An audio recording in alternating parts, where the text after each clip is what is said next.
Hello, everybody. It's the Jinn and Tonic show. It is Sunday. It's the 17th of July. I know it's very close to Christmas already. And we are here. It's 6 UTC, 6 p.m. UTC. And what happens on a Sunday, 6 o'clock UTC? It is the Jinn and Tonic show. What we do is we talk about Islam. What we talk about is what is happening to Muslims today in the 21st century.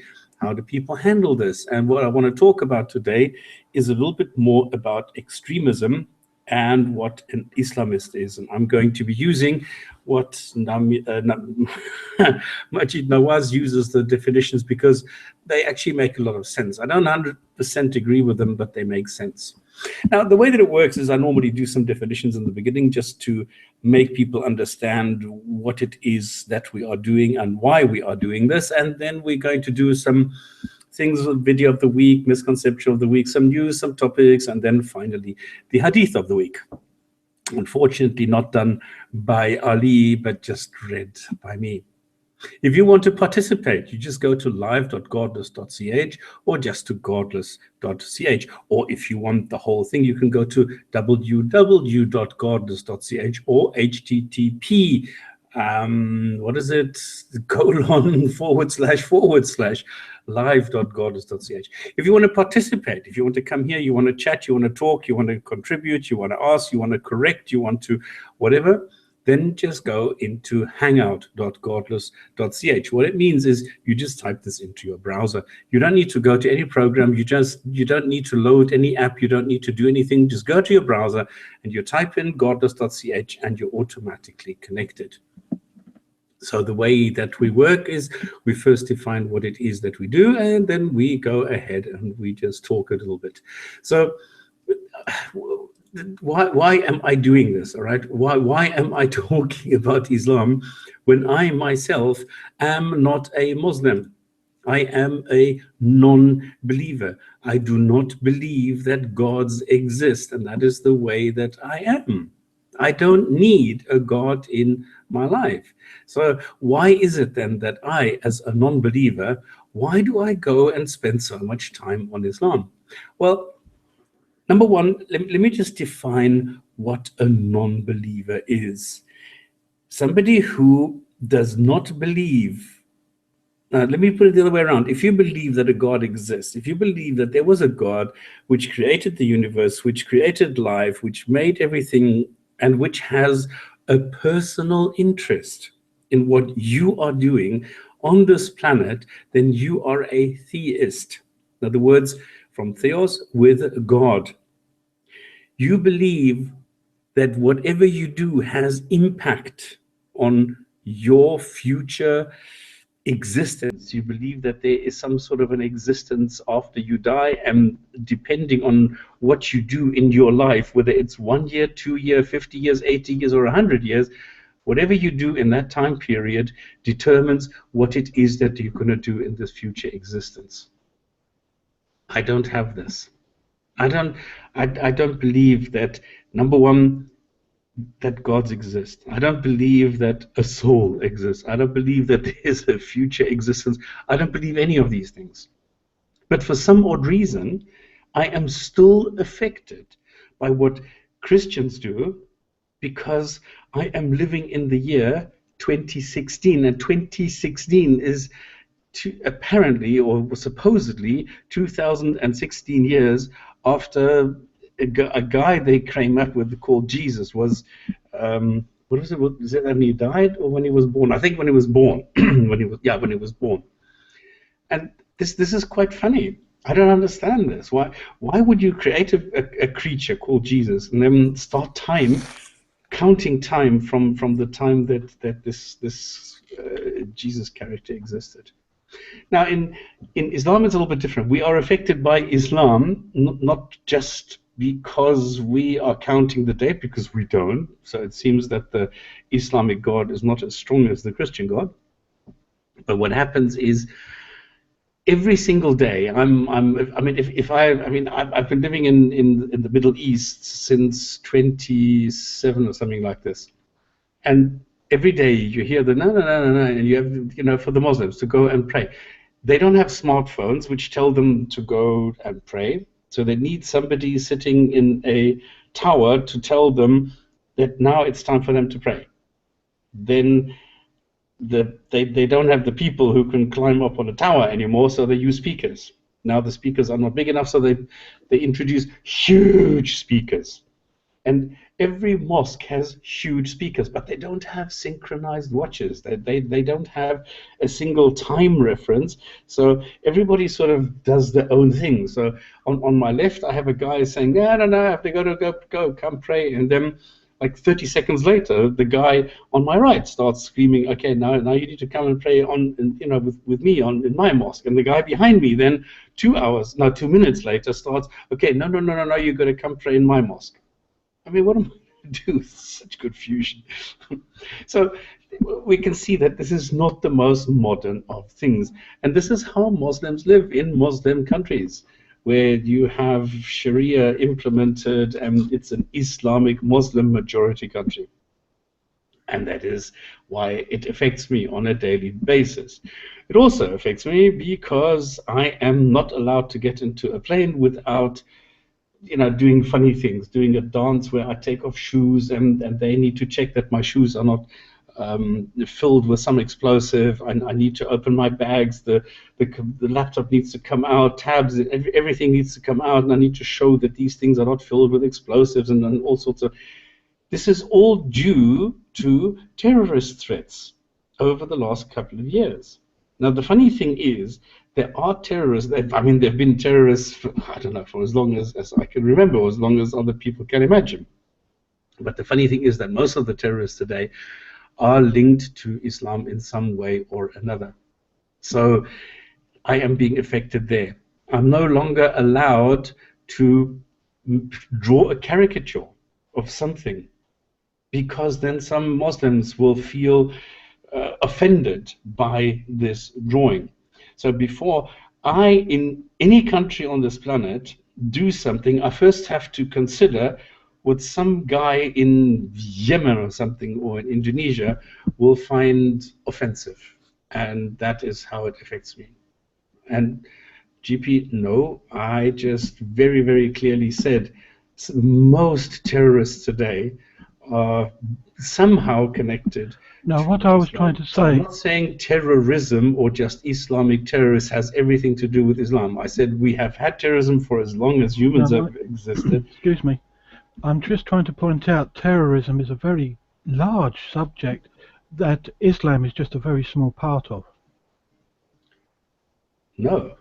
At the moment, it's almost Are you looking at what makes a terrorist tick? What goes on in their mind? How do they get to be, I don't know, a crusader, a jihadi, a Red Brigade? Or are you looking at how a politician will pick on the poor and terrorize people into voting for his party? No, that's the media operators. I mean, it's a very broad subject. No, terrorism for me, I mean, I've said this many times, terrorism is for me killing people, killing civilians for your own political cause. So we're trying to look at what makes people kill. You're looking at what makes people kill for a cause. Kill. I'm talking about bombs. I'm talking about shooting. I'm talking about killing people. I do not consider, I don't know, emotional blackmail as being a terrorist action. No. So what happened in Turkey when the soldiers had their revolution a few days ago? That is not terrorism, no. Because they did kill people for a cause. They did go into the street. I do not know what happened in Turkey. I gather they killed about 230 people, some particular soldiers. When they went on the streets, the civilians were coming out in protest and they opened fire. I do not know about that. Yeah, it was within the first few hours. Okay, I do not know anything. I do not have facts. I do not have anything to go on when it comes to Turkey. Yeah, we got very, very, very few facts. There has been such a total lockdown. That is why I refuse to talk about it. Everybody can speculate. Everybody is free to believe what they want to believe, but I will not talk about Turkey until I know what is happening, until I have some facts which I don't have at the moment. So I'm not going to talk about that at all, no. What I'm talking about with terrorism is very clear, and that is killing civilians, and this is why I'm excluding a war. A war for me is not terror. Yes, I feel terrorized, I feel terror, I feel all that, but terrorism as such is killing civilians as a private person, as another civilian, for my own private political cause. That is what I call terrorism. And that is what I call now the terrorism that I feel through Islamists. And I'm going to define those terms just now because this is exactly what I want to talk about today. Turkey is not just Christmas, it's Hunters. Would you class Mohammed as a terrorist? Oh, absolutely. And would you say Abu Bakr was, and every caliph that followed him, right up until Ataturk got rid of them all? Okay, there it starts getting wishy and washy and a grey zone, because now we are talking about political Islam, and political Islam as a country, as a state, cannot go into terrorist activity because, like I said, it's killing civilians as a civilian. Now, I am no longer a civilian if I am in an army. And what Abu Bakr and what all caliphs are doing is no longer just private terrorism. It is state wars, or whatever you want to call it. There's a difference between a war and terrorist act. So terrorism you're defining has got to be on a smaller scale. No, it's not smaller scale. It's just private individuals. I mean, terrorism. If I look at the 9/11 2001 terrorist act, that for me is terror, even though it's on a large scale. If you deposit 100 Ks of anthrax over New York and you kill a couple of 100,000 people, that is a terrorist act because it is not an act of war. It is an act by a private person on private individuals. So someone like Che Guevara, when he was a rebel in Cuba, he was a terrorist, but when Cuba became part of Castro's governance, whatever it did wouldn't be terrorism anymore. I don't know. I haven't thought about that. I mean, I'm just pinning you down. No, yeah, I know that you're trying to pin me down. I have given you a definition, and now what you're doing is you're finding instances, and now I need to decide where I don't have the knowledge. Because I would only think that the religion is the basis of the terrorism, and it doesn't matter if it's a country that's following the creed of the religion or an individual. It still goes back to the religion telling them, go out and be a terrorist. You know, you gave this example with Che Guevara, and I think it's harder to call him a terrorist because that was more like a guerrilla insurgency. That because they focused on military and like governmental institutions. They didn't like bomb soft targets and so on. But there were other guys like the Badr Meinhof, for example, that you could call terrorists, I think. But it's kind of interesting because in the beginning of this like jihadi movement, or the beginning, but it's not a new movement, but like in the days of the Afghan war, then they weren't really focused on the kind of warfare that we today call terrorism. Well, they became an Islamic state, didn't they, when ISIS set off to be a new caliphate. Before then they were not a caliphate, and therefore they were terrorists. But now I'm saying if we look at a state not being a terrorist organization, that makes ISIS no longer terrorists because they own land. They are rulers. No, they don't. They say they do, and they seem to govern land. They tax people. What land? They don't. No. What Daesh has, I mean, Daesh is a bunch of terrorists, and that's it. They don't own a nation. There's no country. There's no borders. There's nothing. I mean, just because they have a couple of square meters of desert does not make them a country. A bit more than a few square meters. It's quite a large area, and it contains towns and power stations and an infrastructure. It does trade. It does global trade. It sells products like oil to countries which it shouldn't. It's engaged in a war on multiple fronts Yeah, against but these are different not. nations. Yeah, but GP, I It owns understand what you are tanks. doing, yes, but there are certain criteria which a nation needs to fulfill. That is why Palestine is not a country. Palestine is not a nation. Palestine is an area. It's like a black forest. I can say the black forest is a nation. No, it's not. It's just Well, a loose term for something. The same as Daesh. Now Israel they've wasn't just a lost nation half their until it was territory. Israel wasn't a nation until the America recognized it. It wasn't recognized by the United Nations or Britain when it first kicked the British soldiers out. Okay, well, is it helpful what you are doing at the moment? I think so. What is it helping if we're trying? What? Because in I don't your understand definition, a why. terrorist could not be Saudi Arabia. Saudi Arabia is a legitimate country, but it exports a Wahhabi type doctrine, which is behind a lot of the terrorist activity that goes on in the rest of the world. I would say Saudi Arabia, as a nation, is a terrorist organization. Okay, it doesn't fit my description. It doesn't fit Exactly. my definition. It doesn't fit my criteria for what a terrorist is. If this is your definition, that's cool. But my definition is that it needs to be a civilian. It needs to be an entity. It cannot be a state. And that's why the United Nations can't agree on a definition, as far as I can figure No, out. the United Nations know what it is that they want to do, but they are blocked by the OIC. The OIC is, I forget. The Organization of Islamic Cooperation. It's 56 countries. Yes, Plus because they are the ones who do not want a definition for terrorism, because under the current definition of terrorism, Hamas would be a terrorist organization. and you would also find probably a lot of their countries, like Iran and Saudi Arabia, would probably also fall under a terrorist organization. Well, those are nations and countries. So if you have a terrorist from Saudi Arabia, like I've got one item today where the 28 pages were released, where everybody was waiting for the implication of Saudi Arabia in the acts of terror in New York. And this would make an individual from Saudi Arabia a terrorist, but it's not Saudi Arabian terrorism.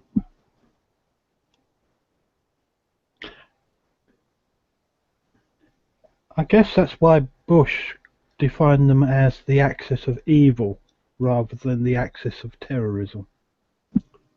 There you go.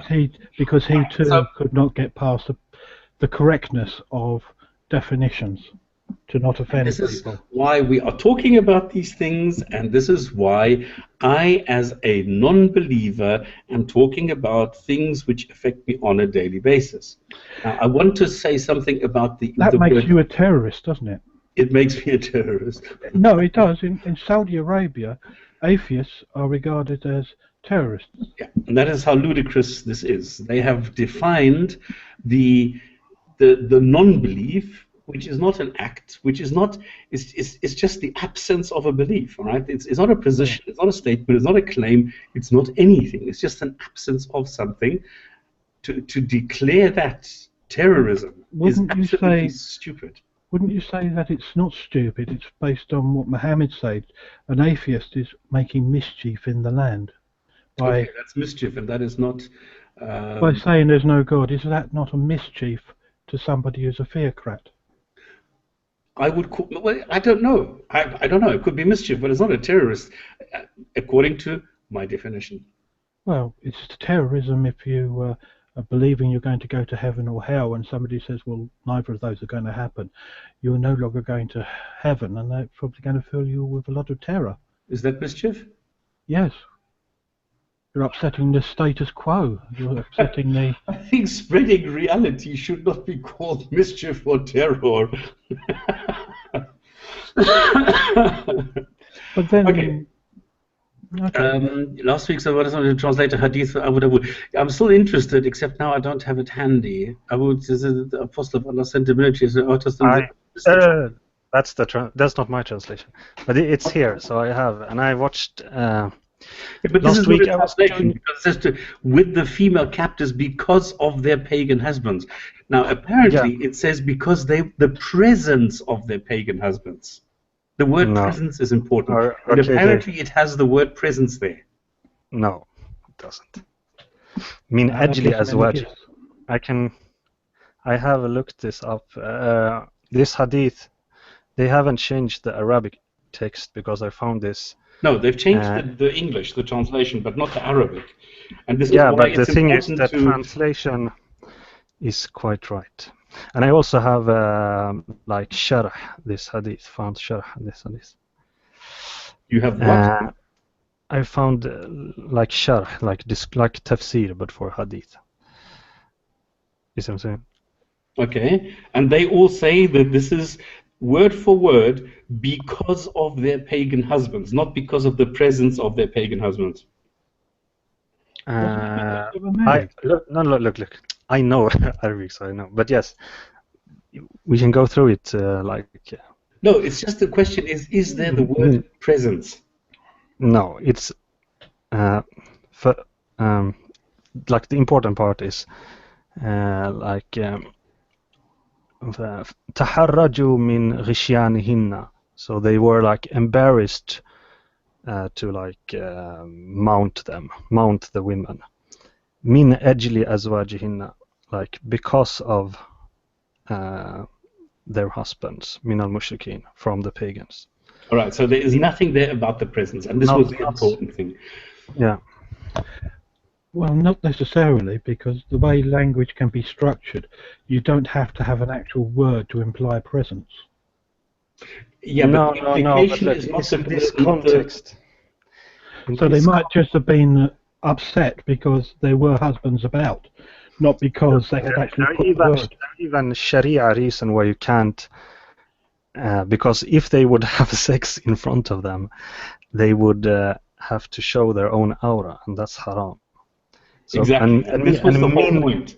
And min ajli is, I have never ever found that min ajli can mean in front of or in their presence. It's because of only. Just to explain this, what I did last week, somebody came across this and they found that Sunnah.com had changed the translation. They hadn't changed the Arabic, they had changed the translation. And now the question was, why did they change the translation? Was it because the prior translation was wrong, or is it that the new translation is wrong?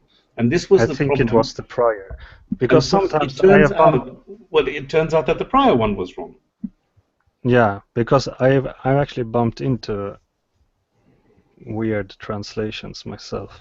So it may just be that the guy that translated this hadith don't know English so well. It could be, and this is why the whole point was: were they present? Is this really the case that Muslims are allowed to go and rape females in the presence of their husbands at the present? I mean, this means that the husband can watch, and it's exactly what Abu says. Then you would disclose your penis, which you're not allowed to do in front of the strangers. And that's why the whole question came up: was it in the presence, or was it just because they had husbands? And so it's the case of they had husbands, and that's why they were. Wasn't cuckolding sort of like a great insult? So actually having sex with a wife in front of her husband, to cuckold him, would be an insult to the That pagan? would be an insult, and I don't. But I mean, look at this hadith. This hadith is not. I mean, it's pretty embarrassing as it is. Yeah. I mean, yeah, but it would add injury to insult if you were to do it now in front of them. See, I have the power. You can do absolutely fuck all. I can do with your wife what I want. Absolutely yes. But this is not what it says here. So it's the fact remains that they were married, and if a Muslim thinks that it's okay because the Quran allows it, that it is permissible, and this is the most important point. This is what Muslims don't understand. What the Quran says, it is permissible. It is not that now you need to go and count each one who was raped. No, it is permissible to go and have sex with a married captive. This is. But like this is like the. I just want to show like the level of psychopathy. You know, these guys, they have been in the Battle of Hunain. You know, if you read the whole Hadith, I can translate the whole Hadith if you want to. But like they have been there, and then they have these women. And the funny thing is that these guys, this is like the Sahaba who are like the ISIS of that day. They are that taharraju. They are like embarrassed to mount these women because of their husband from the Mushrikeen, the guy that they fought. Yeah, exactly. and despite that, like Allah subhanahu wa ta'ala trumps their psychopathy and sends down a verse just for this. Well, so they can know that it's okay to rape.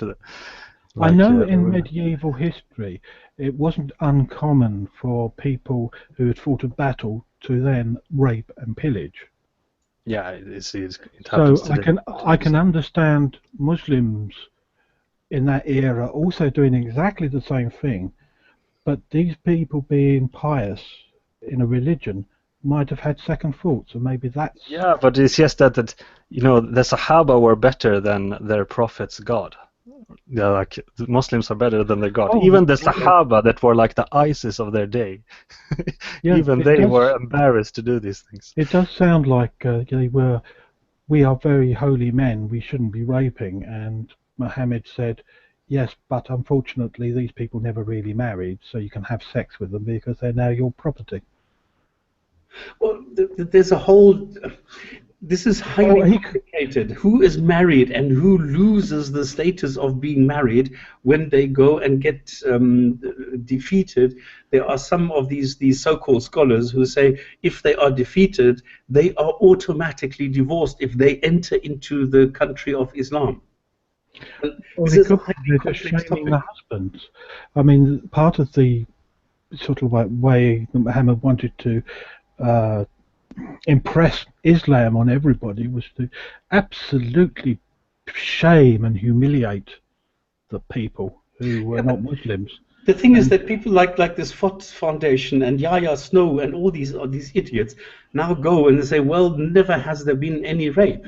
Well, it's absolute nonsense. The point is not that it's about whether somebody was raped. It's about exactly what Abu just said. It's the God sending down the permission for people to do that. That is the moral dilemma that we find here, and that is all that is being pointed out. That is very concurrent with Judaism. That doesn't matter. It doesn't matter. It matters insofar as God owns you, and therefore whatever God says is perfectly correct, so God can say whatever he likes, and he's never wrong. Yeah, exactly.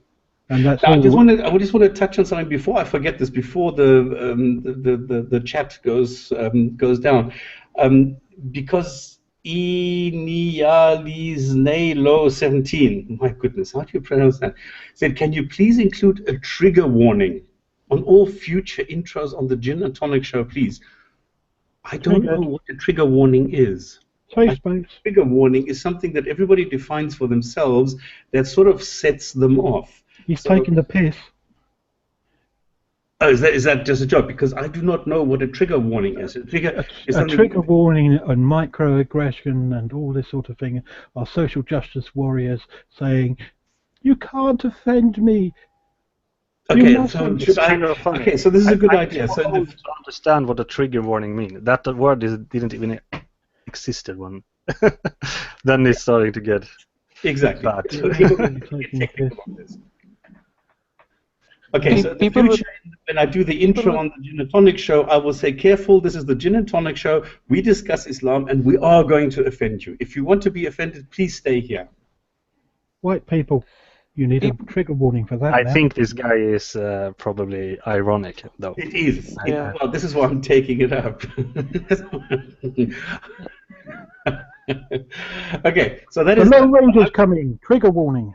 Okay, I'm going to continue with more trigger warning, because I never finished with my atheist definition, because I am a godless person who does not require gods. I do not want gods. I do not care for gods. I am affected every single day by Islam. And this is why I'm talking about Islam as a non-Muslim. And I think it is important to talk about Islam as a non-Muslim, because if you leave the talking about Islam to Muslims, you are never going to find out what Islam is. Namely, there is no such thing as Islam. There is no single version of Islam. Did you see the Sam Harris interview on the Rubin Report recently, where he mentioned something which you just touched on now, that Sam Harris has been so demonized by the left of the political spectrum. The only place he can get to talk to people is in the right-wing media. And on the Bill Maher show.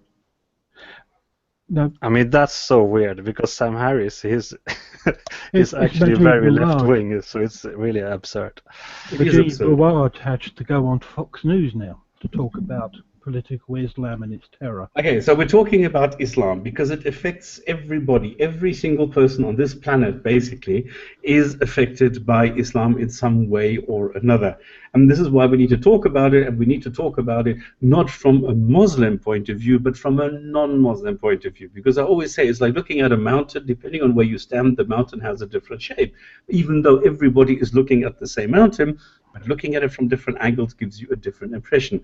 And that is what happens with Islam, where the guy on the left is telling you it's all this and that, and the other guy on the right tells you exactly the opposite. So what the point is we're trying to get a rational, fact-based view of Islam. And that is what we're trying to do here on the Jinn&Tonic show. I'm not here to slam. I'm not here to I don't know, just to criticize and blah, blah, blah. I am always the quickest one and the first to say, yes, there are good things in Islam. There are good things in the Quran. There are good hadiths. There are good teachings. Abso-fucking-lutely. But there's also the opposite. So I'm not looking at only one side. I'm not only looking at the other side. I'm looking at both sides, and I'm looking at all 4 sides and all 8 sides. And this is the difference. And this is why I'm saying, yes, the good parts of Islam, I don't need the Quran. I can do this without reading the Quran. I do not need the Quran for that. And that is my statement. The bad things, I need the Quran because I'm not a bad person. Angela Merkel and Google and Facebook approve of this message. Yeah. So this is why I am talking about Islam, and I am a non-believer. Now, somebody who does believe that there is a God who cares about you is a theist, and the guy who does not do that is the atheist. The only problem is that people now go moggy and they go and say, well, then you adhere to the religion of atheism. And this is where it gets a little bit stupid, because an ism is always associated with an act, with a stand, with a position, with a goal, with following a doctrine or something or somebody. And as the absence of a belief is not an action. So not collecting stamps is not an action. So that's why there is no aphilatalism. But funny enough, people say that something like atheism exists, and everybody has become so used to using this, and it doesn't make sense. I mean, I have started using atheism, even though it makes no sense. And this is quite strange, that we are using words which make absolutely no sense, and yet everybody sort of knows, well, maybe a little bit knows what they're talking about, except that we still have Muslims who are saying, you are the atheist, you believe this and this. No, an atheist does not believe anything. I, as a person, say there is no God. Not the atheist in me. The person says there is no God. Just like a vegetarian says, I do not like red meat. It's not the tennis player who is a vegetarian who says this, it's the vegetarian. If you look at only the tennis player, that tennis player has no stand on meat. The vegetarian has, but you can be a vegetarian and a tennis player, and you can be a politician.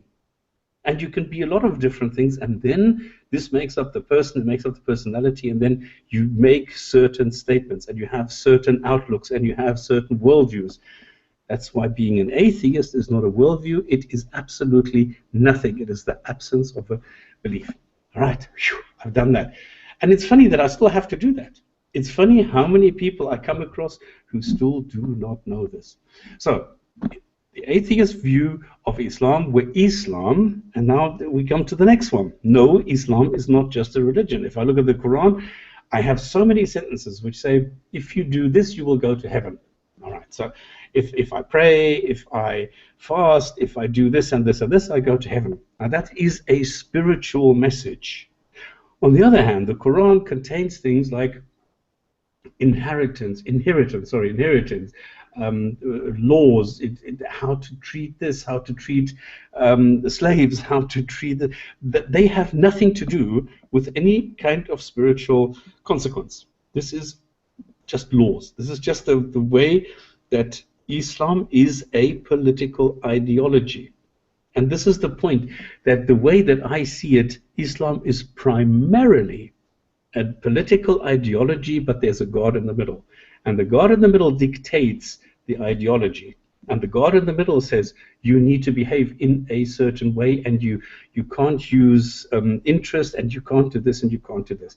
But most of the things that it says are not spiritual, but actually related to a country, to a government, to a nation, and that is why it's political. So, two things we have established: what is belief and non-belief, and what is Islam and what Islam is not. Why is Islam now in any way associated with terrorism, and why is it associated with anything like, where is this? Here we are. Why is it in any way associated with politics? So what I'm going to do now, I'm just going to quickly run through this, because what I want to get to today is I want to talk about Islamist extremism. And leading up to this, I want to show like this thing. Muslim women implore others to stop wearing the hijab, a show of religious solidarity. Now, is a hijab a statement of spirituality? Or is wearing the hijab statement a political statement? And this is where I have a problem, because I see that women are told that if they wear something that covers their hair and their neck, that is something that will bring them closer to God, but it is being used as a political statement. And this is quite strange, where I say I don't quite understand why women go along with this. Now, for a woman, from a evolutionary or biological point of view, hair is very important. If I look at body language, I can tell if I love watching people interact, like in a pub or something like this, or I see a couple dating, and they go and they go out for dinner or something. I love watching the interaction. How they behave and things like that. I love doing that, and I see the interaction, and I see how important hair is for a woman, the way that she acts when she talks to a guy. And now she's being told, nope, not allowed to. You need to cover your hair. You're no longer a person. You are now a non-entity. You are not a woman. You can't play with your hair, and nothing can be seen of your body. So all you have now is just eyes and a little bit of the face that people can see. And it's stupid. So women now are saying, listen, stop doing this. And this, I think, is brilliant, because you suddenly have Gucci and you have all sorts of fashion designers who are saying, well, let's make this into a fashion. And they design different hijabi styles and things like that. Now feminists are finally coming to their senses and saying, well, actually, maybe this is not so good. And now Muslim women are coming and saying, no, don't do that. Does anybody have an opinion on covering of women as a religious as opposed to a political statement? Yeah, I feel it is more of a political statement, and more about identity, is to identify that they are Muslims, and they need to be treated in a certain way. So I don't know how many women actually wear it from a real spiritual understanding.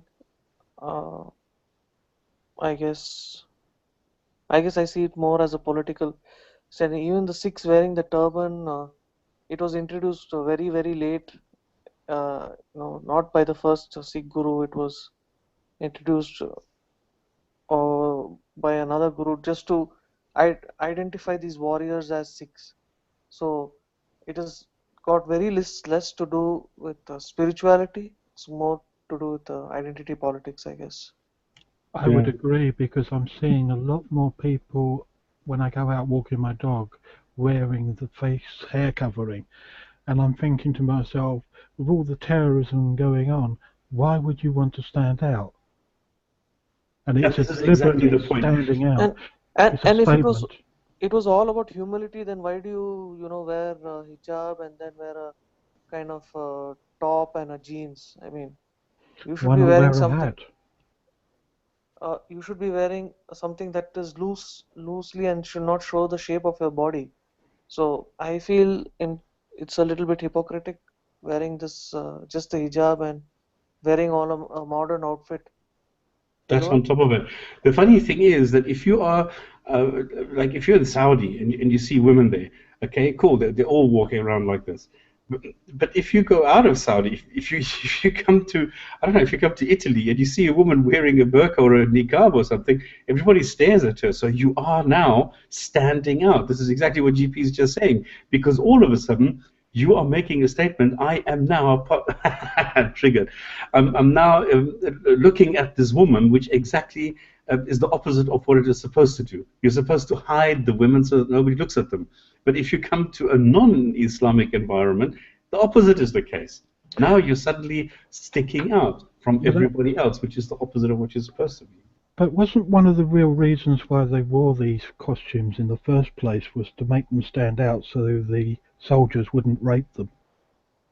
Yeah, well, I've yes sort and of no. heard. They were supposed to signify that you are allowed to wear this because you cannot work in this, because the slave girls, I mean, they would go topless, for example, because they were working in the fields or in the house or something like this. But the free women, the Muslim women, did not have to work. And this is why they could afford to go covered, and they could be covered from the sun and protected. They didn't have to work outside. No, it was a Muslim, an ex. I think she's an ex-Muslim who's living in America. She was from Iran, and I remember listening to one of her talks about Iran, and she said, "Well, it's historical and traditional."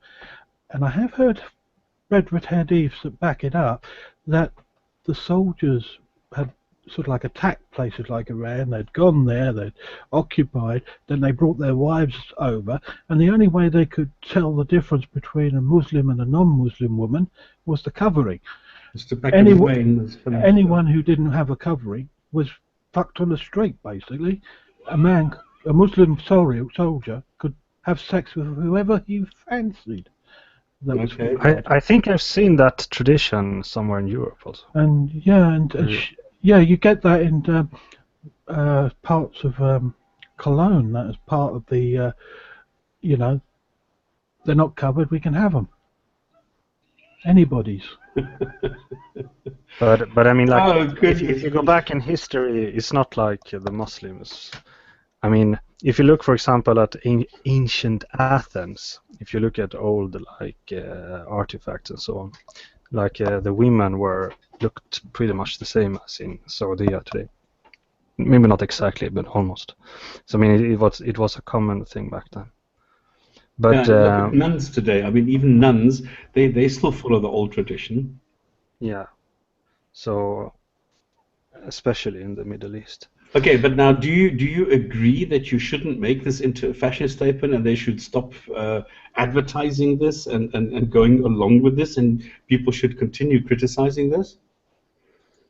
Well, I mean, I'm a little bit. I don't like when they try to ban it like legally, because I think that's people should be allowed to decide themselves. But I mean, that doesn't mean that I like it. But I mean, it's a way for them to make money. You can argue whether that's ethical or not.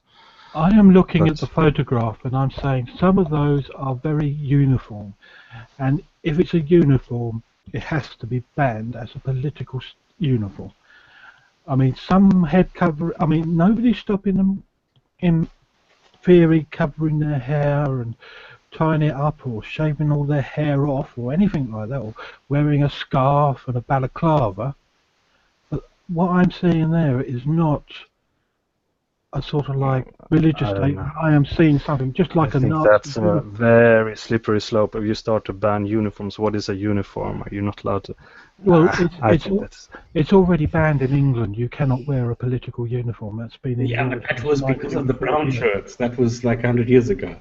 And I think the hijab, what I'm seeing in those photographs, are uniforms. They're no different to an SS uniform. Well, they're not uniforms, they're just identifiers. But if I saw people from Ascot, the Women's Day, they're all covering their hair, they're all covering their necks, but I don't see the same sort of image. I don't see a Nazi uniform. Okay, this for me is like, for me this is a heavy trigger if I now go to this language, because I hate it. I hate it with a passion. I feel threatened by these black featureless creatures running around where you can't see anything. I They're mean, like Nazgul. just the hijab is different, but I'm Give talking us about the Yeah. ring. But I come on, like, are you really threatened by them? I mean, I I can feel understand threatened if by them, yeah. in like I am now. really, if I you have some real security issues, maybe that's the case. But I no think I, the basics in a liberal democracy should be that people should be allowed to wear whatever they want. yeah, I don't think an outright ban is right.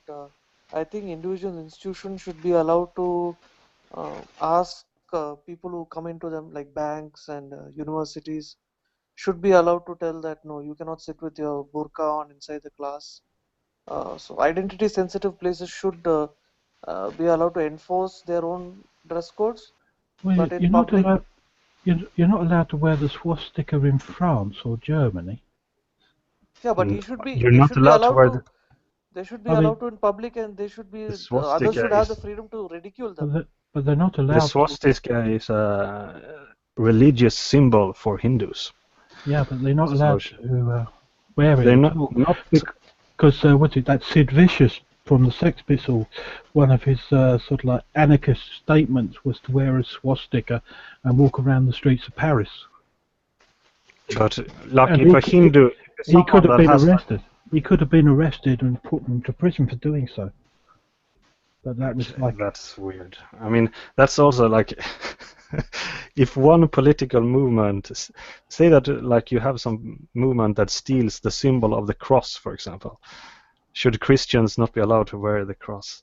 well, the I Ku mean, Klux Klan did, didn't they? yeah. So now you're not allowed to wear the cross. Sooner or later, you're That not allowed to do that's anything. You're that's not allowed one. to have burning crosses I guess that's one big problem with or France. wear hoodies. They're little too sensitive with respect to what people wear, and you know they fear something so small affecting their secular fabric. But I don't. I think whatever bans they introduce, it's just been more counterproductive. I think when you use the word ban, people tend to say, okay, tend to rebel even more. Uh, I I think that's why France is getting attacked a lot more uh, than the other No, they've countries. done this in Belgium, in Switzerland, in different areas. No. No, but Belgium and Switzerland don't have at least Switzerland does not have the same amount of the Muslim population, so it doesn't make a big difference in Switzerland. But France has a Hang sizable. on, Switzerland percentage-wise has more migrants than any other country. But how many Muslim migrants? Okay, I don't know the exact numbers. Yeah, Ike, do you have the exact numbers? I just know from a percentage point of view, Switzerland has more immigrants or more migrants than all the other European countries. It's how they're dispersed as well. If you have ghettos, you do tend to find that they become more radicalized, more peer pressure to conform to a more dictatorial, aggressive stance. Okay, but now we're going way off. The question was, should we allow, the I don't know, this Well, it's not feeling going of too far because solidarity with the people who are wearing a niqab? no, because like the Americans had the same problem with street gangs. They found that the ghettoization caused people to form very strong bonded gangs that protected their turf, and they would then develop uniforms, and you've got everything from the biker gangs all the way through to the Bloods and the Crips, who have coloured bits of clothing as their identifiers. And the governments of certain states decided to confiscate those items to try and prevent the gangs from being gangs anymore. They Oh, were then trying this is a gang identifier as well, I suppose. Yeah, it was just a case of, if the experiment was, if we took away the colours, would this stop the gang-like activity? And I Probably. don't know if it was going well or not, because the gangs actually took the courts, took the legal route, and challenged their human rights being violated and won. So they were allowed to have their colours back. I think they're going to do other things. But I think, in general, if you want to have a liberal democracy with a liberal constitution, if you go down that slippery slope of like banning certain things, I think I don't know if very it worked out. dangerous. Did it work out in France, though, the face cover bans? Because it wasn't really a Muslim ban. It was a ban of any form of face covering. You couldn't even wear an anonymous mask. It was nothing to cover the face. Well, I know Germany has the same law. You're not allowed to walk around in a balaclava, or if you're in a demonstration, you're not allowed to cover your face. So I don't know. All right, let's go to the next topic, because I think otherwise we're just going to go way off here. Has everybody heard about the 28 pages? I don't know. Is this common knowledge? I've heard of it, but there's been so much other things going on we're not talking about. But okay, this is about, there were some pages which remained classified because you had a report on the 11th of September 2001 on the New York Twin Towers, and the report was missing these pages. So I don't know, that there must be other pages which are missing as well. So anyway, these 28 pages were alleged to show the involvement of the Saudis, because there were some fishy things where Saudis were allowed to still fly out and all other planes were grounded, and there's a lot of things. And now, after 15 years or so, they released them, and they said, okay, here are these 28 pages, and now nobody knows why they actually remained classified, because yes, it mentions some Saudis, it mentions some names, it mentions Arabic names, but is this anything to do with having Saudi Arabian nationals, or Saudi Arabia the country, involved in the terrorist attacks of the 11th of September of 2001? No. So there are just some names there, but there's nothing that would imply any kind of involvement of Saudi. So I don't really understand what all the fuss was about. well, the Saudi involvement goes back to the mosque being hijacked by terrorists. Do you remember that? It was either the Meccan mosque or the Medina mosque. Yeah, 1979. Yeah, they had terrorists take out and occupy it, and apparently these terrorists all had the official blessing from all the imams of Saudi Arabia. So the Saudi government called the imams and said, well, as long as you don't wage war against us, the royal family, we will give you carte blanche rights to religiously run this country. It's a crazy world. Wait a minute. Are you talking about this siege of Mecca? It was a mosque siege. That's all I remember. It's a book that came out by a former or current trainer of the American Secret Service. I can look his details up. If it's that siege of Mecca, well, you said that all imams in Saudi Arabia were on the occupier's side. They had the official blessing, yeah. They actually encouraged that I take with a grain of salt. Give me a few minutes, I'll get this man's name up, and then you can look him up on Google. No, I'm interested, generally interested. If you his book is called Defeating Jihad, The Winnable War. It's written by Sebastian Gorka. Can you write it in the chat, please? Yeah. a second. Oh, is this Hungarian guy? Yes, Yep. he trained Secret Service people in America. Yes, The yes, Hungarian yes. guy with a British accent. Yeah, exactly. This is brilliant guy. I mean, I love what he has to say, the way he brings it forward, and the way that he says it. I mean, this guy. Yes, this is so brilliant. The way that he talks and all the facts, all the background knowledge that he has. This is absolutely magnificent. You really do need to look up this guy on YouTube. He has got quite a lot of interesting things to say about what actually was going on during the years that predates the start of the jihadi terrorism with Osama bin Laden all the way through to the present day. Why the American government shied away from saying anything other than that Islam was a religion of peace. Why they were going to war, why they were letting things pass and other things not, how the American government were telling their secret services, you must never, under any circumstances, link terrorist activity to a religion. You must not study Islam to find out what they're up to. I mean, it's crazy. It's political madness gone wrong. Yeah, but unfortunately, he doesn't get the coverage that I think he ought to be getting. Okay, let's go to the Mecca crane tragedy. Otherwise, we're going to run out of time because we've spent 1 hour on this, and I was thinking of still going into the extremism a bit. So the Mecca crane tragedy is being investigated now.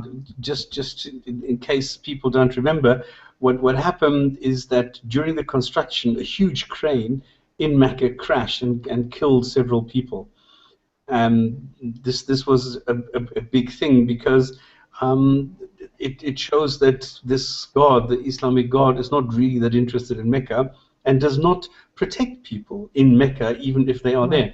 Now the funny story is that there is the belief within Muslims that if you die in Mecca, that you automatically get into heaven. So either you're a martyr, that you die for Allah, or you go and you die in Mecca, which puts you on the fast track into heaven. You can't say that. No, I can't. Why not? No, it's a trigger thing. If you say Muslims who die in Mecca go to heaven, you will find yourself in a Twitter storm. I've actually tried it. It's amazing. You just cannot say it. The social justice warriors will be leaping on you and trying to eradicate you. So you're not allowed to quote Islam? No, you're not. It's a trigger. So what am I allowed to say? That You- there you is must- a rumor that maybe No, you you might mustn't be say going to anything. heaven. You mustn't say anything. You cannot say people go to heaven Oh, I can't say people go to heaven. when they die. If they die Okay. in certain circumstances, because triggering. Bad news, Muslims. There's no way that you can go to heaven. You just have to say it's very sad Will that not they allow die. this. You Yeah. are being blocked from heaven through justice warriors, social justice warriors. Yeah. Sorry? I think you're understanding what triggering is about now. No. Yeah, it's also a microaggression. It's a microaggression because you're making people angry. I mean, should I count how many fucks I don't give now? Well, Now, just in case I didn't trigger anyone when I said the siege of Mecca before, I didn't mean like. it wasn't really a siege, was it? It was a day out. Yeah, occupy. Don't think of this Occupy old Moscow. historical event that happened with Abdullah ibn Zubayr and that thing. I mean, like this in the 70s, I think it was. 79, I think it was. Okay, so here we go. But the interesting part, for me at least, is that this is being investigated. For me, this was just a thing, okay, it happened, well, shit happens, and a couple of people died, and that's it. I thought I was never going to hear about this again. And now, no, there's going to be an investigation. It needs to be investigated because there could be two causes which are vital to Saudi institutions. Was this a deliberate act from ISIS, who wants to destroy the Cabal and all of the Oh, was it Saudi, sabotage of the crane? or was it just some cheapskate Arab cutting back on money and providing shoddy equipment, which is also a problem with corruption, or was it one of their slave labourers sabotaging? Okay, how are you ever going to find that Yeah. out? I doubt Well, it. you have to have an investigation, don't you? So I can understand them doing a full investigation on this. If it happened in London, they would do the same thing. I mean, it could be Boris. Boris could have done something to cause cranes to fall over, because that's what Boris does with his Boris spikes. Oh, goodness. Okay, this is quite interesting because it shows that a country like Iran, sorry, the Islamic Republic of Iran, thinks that if Erdogan, who is going to establish the next sultanate or caliphate or whatever in Turkey now, have Muslim suspended Brotherhood, all flights into Turkey. Muslim Brotherhood, I understand, have already said that Erdogan is a leader of the Islamic State. Oh, I is heard it? Okay, yeah. Yeah, I heard that today. Funny enough, I couldn't believe it. I don't know. There's so many speculations going around on who did what and why, and how much of this is real and how much of this is just staged, and how much I He's do not know. exploiting So it. I'm not going to comment on this until we get some facts, if we ever do. He's certainly exploiting the situation. He's blaming all of his political rivals and people who are against him and arresting them ad hoc. Well, he's checked. I don't know how many, 3,000, 4,000, 5,000 people have been released from their positions. What is going to happen to them? Nobody knows. They're thinking of reintroducing the death penalty. Nobody knows what's going to happen. He's arresting the army. He's arresting the judici. That's the judges. Yeah, any judge who has said anything not according to what he likes has been sacked. He's calling for anybody who's associated with his enemies who live abroad to be sent over to him, to be deported. Here's the good news. Here's good news. There is good news. Come on, guys, come on. We're not only criticizing, we're not only showing the bad side, we're showing the good side as well. And Merkel's going to let him join the European Union next week. If you've ever been in the East, in the Middle East, you must have seen the traders. Because for me, it's always amazing. If something happens, if there's any kind of event, within hours, the people are on the streets selling stuff. I don't know how they do this. They must keep warehouses full of all sorts of stuff, and then, or they have a sixth sense for what is going to be running next week. Because all of a sudden, boof, it's kind of like when I remember I was in Qatar when the 2020 football world championship locations of Russia and Qatar were announced. Within hours. Now I was there. I was in the central square with this. They had huge screens. They had scaffolding. They had seats. They had VIPs. They had everything there, and it was huge. Now by the time that I was driving home, they already had the flag vendors on every roundabout at every traffic light. And they were selling memorabilia. And for the next 2 weeks, they were all over the show.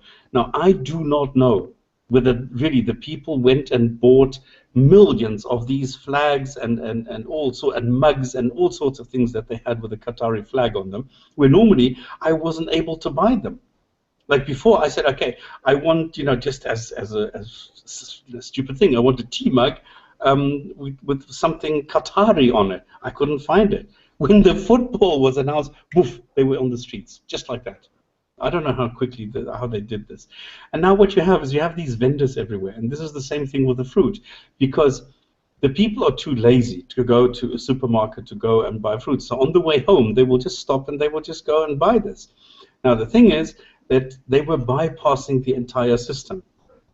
And now in Saudi, they said, okay, let us make this into a legitimate trade. So now you can apply for licenses that you are actually allowed to become a street vendor. And they have locations now where they said, okay, where would you like to stand? And then you can get a permit for that corner or wherever you want to set up your fruit or whatever you want to do. And then you can sell this, and then in future you will be able to pay taxes on this. So regulation is working even in the Middle East. There you go. I didn't know taxes was part of Islam.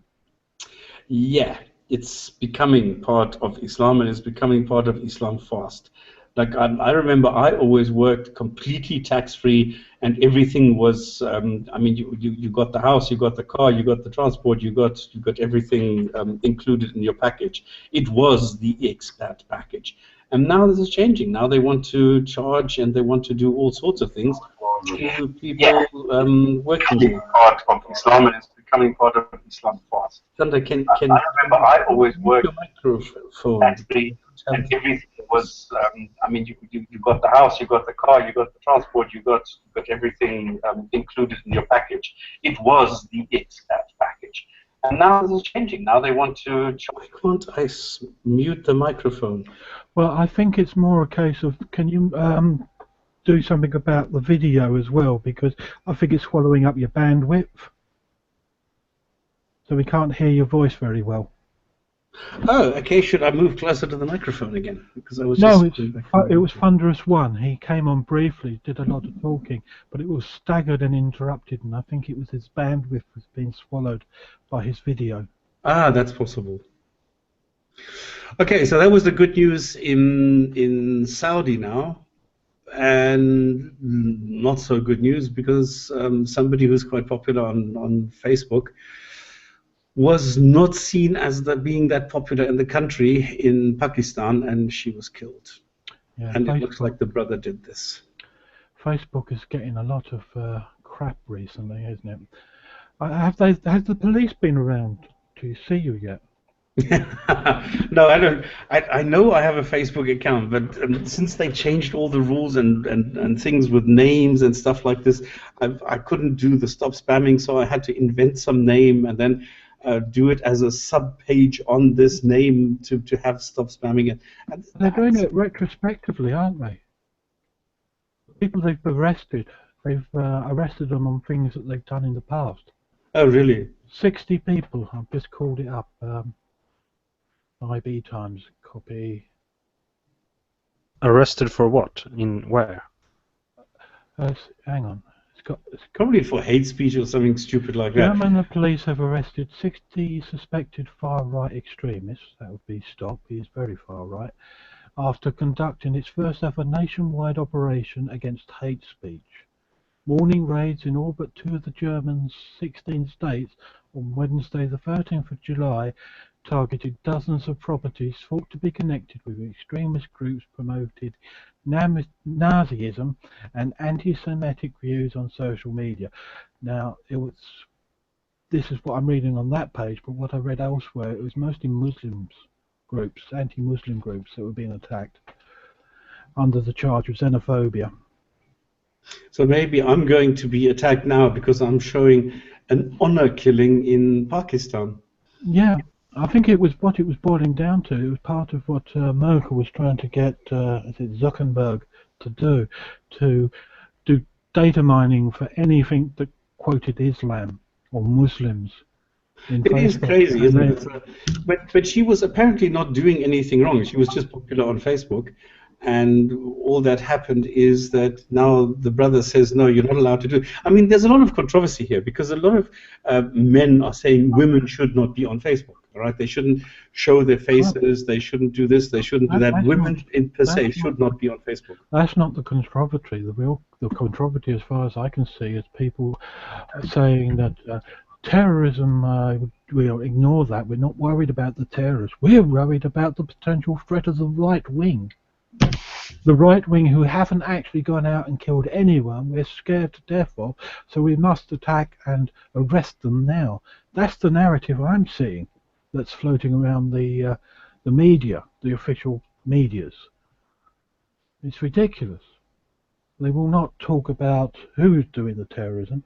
For instance, when the truck ran into people, it was being highlighted as a truck was killing people. It wasn't a terrorist killing people in Nice. It was a truck, because they would not want to pander to the right wing because it might Yeah, but okay, this is a different issue. This is now a woman in Pakistan who openly showed her face on Facebook, because it's called Facebook. So she showed her face, and she is not allowed to do that according to her No. brother, who decided that this was so bad that she showed her face that she had to be killed for that.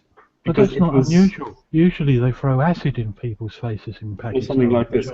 So yeah, but people are saying there is no such thing as honor killing in Islam. It's just that it happens. And here's another one: Pakistani. No, where was it? 3 women in one family murdered for honor in Well, Pakistan. they don't Pakistan say- reports new honor killing after Oscar's triumph, and so on. So They there's a say lot of honor cultural. killings going on in Pakistan. They say it's not Muslim, that it's not Islamic. They say it's cultural. They Yeah, say of they're course not it's doing cultural. anything. Yeah, it's Islam. Well, in this case, I mean, back in the days of the Prophet and the Sahaba, Facebook didn't exist. Yeah, I know it's hard to believe, but it's actually. But the thing is, it's actually true. Men like killing, and it's not really part of Sharia, killing people like that just for showing their face. So actually, to be fair, If he you is bring, committing the worst crime there.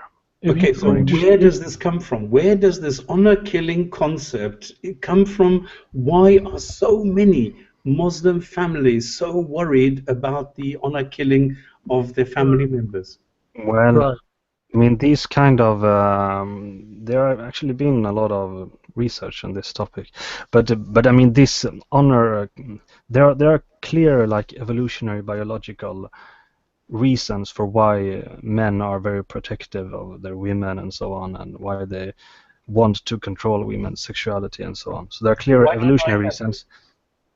Why, I don't know, but I think actually think you have it, but in some sense. saving face, isn't it? Most of the time. Yeah, but it also like different cultures, like cultures that like have like nomadic lived it's nomadic lives, It's tribal tribal. nomadic lives. It's very tribal, isn't it? Because you find it's in Pakistan villages as opposed to Pakistan towns, or villagers who moved into town but still maintain their village identity. I actually think, but correct me if I'm wrong, I think it was more common in, like, for example, Scotland than down in England, for example, because they were more like tribal. It was like the McDoodles against the McDonald's, or I don't know. It's They were difficult more to like, say. Most of the time, the history of Scotland was under English rule, so rape. yeah, it was under English rule, but they lived tribal lives and had clans and so on. So their honor culture became more Very exaggerated. strange. Okay, then I think this is the last one. No, there's 2. Iran has signaled that they can now continue after all the different after the lifting of all the restrictions, the trade restrictions, that they can continue with their nuclear program. Now, does that mean they're going to create or generate electricity? It could mean both. Because it's quite weird.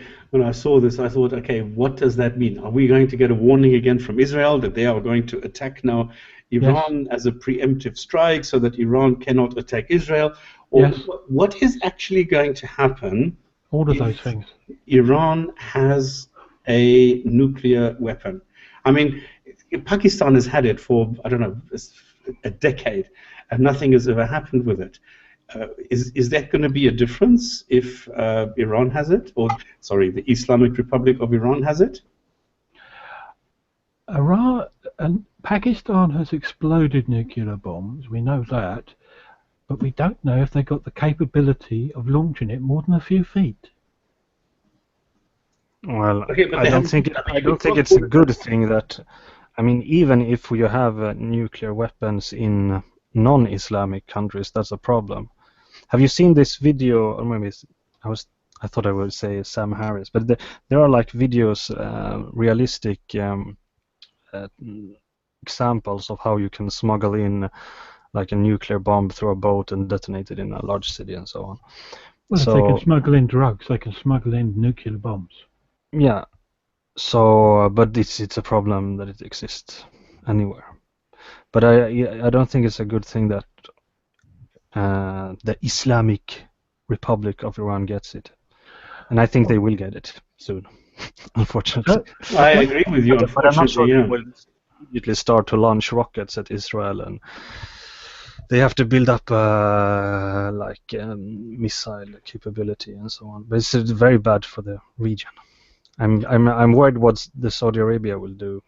Maybe they will start an arms race. And I don't know how they can afford it, Not to be good. quite honest. Nuclear bombs aren't cheap. no, Okay, it's not I that do not know expensive. what the No, cost is of- no.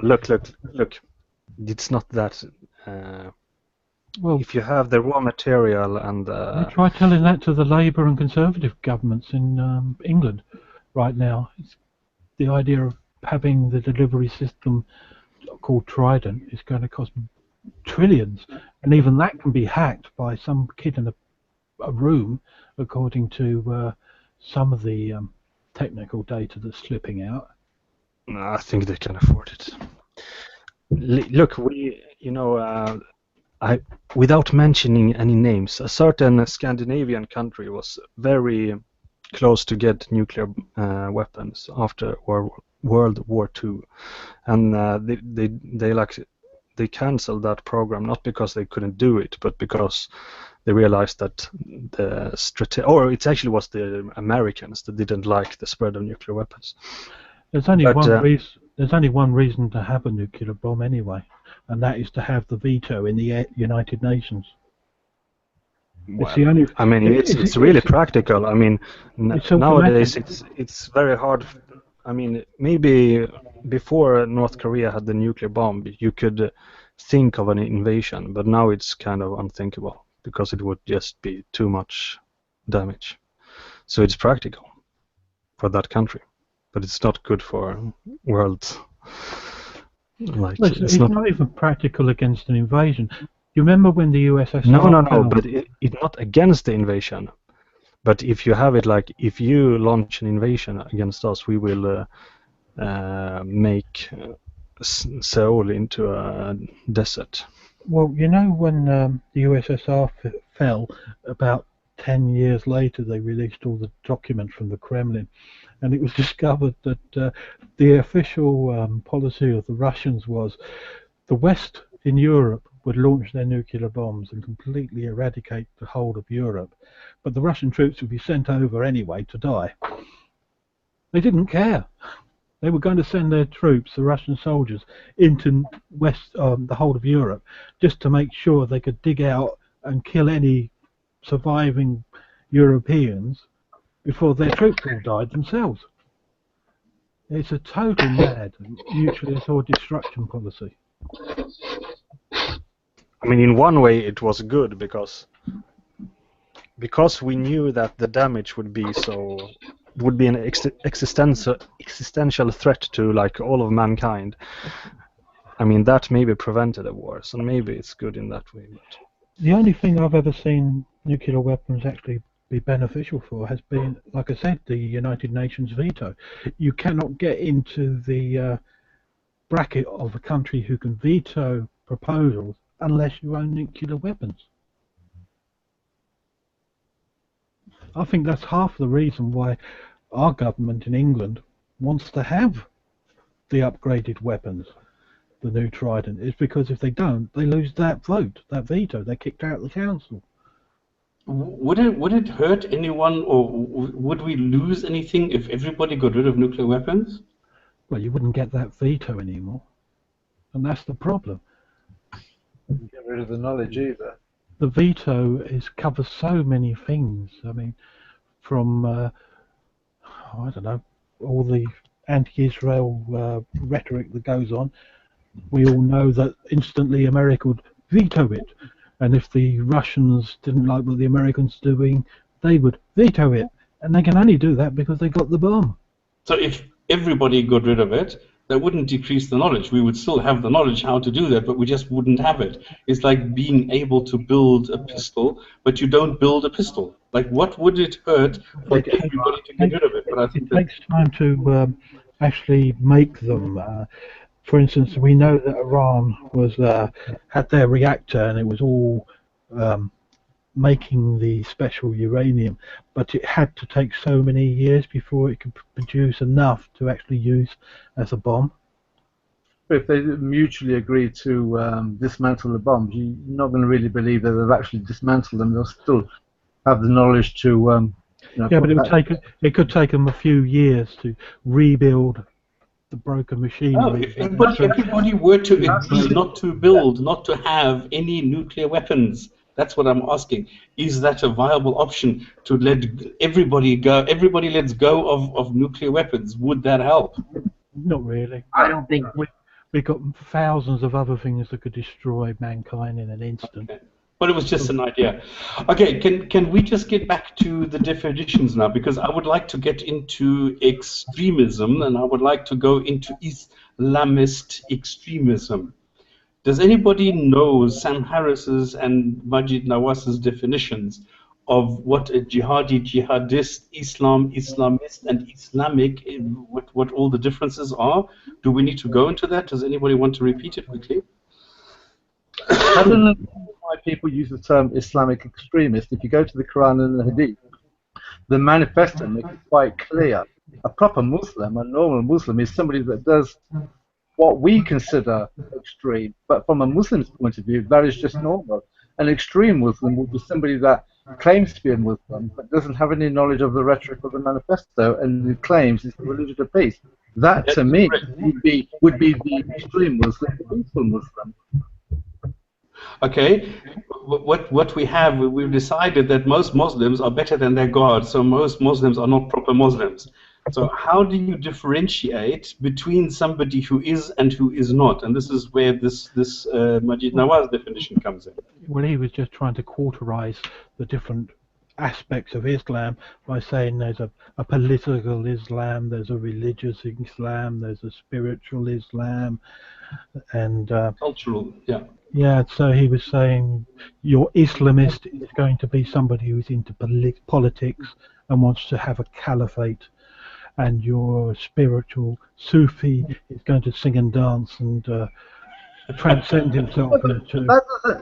I don't understand how they can fragment it and fractionalize. You either believe Jesus died or he didn't, because the Quran says so. Yep, you believe that you don't take Jews and Christians as your friend, because the Quran tells you not to. He tried to compartmentalize it, because it was getting to a point where you would say something about a particular group and other people would say, but not all group. So you would say the Islamist terrorism, and someone would shout, but not all Muslims, and then shut down the conversation. So Nawaz said, well, in that case I would say Islamist, and you cannot say shut down the conversation, because I've defined the topic. GP, just hang 10. ED Sean, are you talking? Are you trying to talk, or are you? Yeah, I was trying to talk. I don't know if I was being heard or if it. No, because all I did is I heard a lot of noises, and this is why I muted your mic, because I just heard a lot of noise, but I wasn't sure whether you wanted to talk. If you want to say something, just chirp in. There is no order here. If everybody talks at the same time, I go and try and moderate a little bit, but I normally try and stay out of this. Okay, yeah, I just wanted to say that I come from a Muslim background as well. And I kind of agree with what somebody else was saying, is a lot of the stuff that, at least from what I see, people call extremism is just somebody who's following Islam, more closely. They're following more of the rules. They're following more of the regulations. So that would be me, because I am an ex-Muslim myself. Yeah, I mean, I come from a mainstream sort of Sunni background, and a lot of the stuff that people call extremism, well, that's in the text. That's in the It's in the Quran. It's in the authentic Hadith. So, Okay, but you don't actually go and you don't keep slaves, or do you? No, you got to look at it. You look at it this way. Ed, I was asking Ed. Do you keep slaves? Do I keep what? Do I call you ED or Ed? Ed is fine. Ed, okay. You don't keep slaves, do you?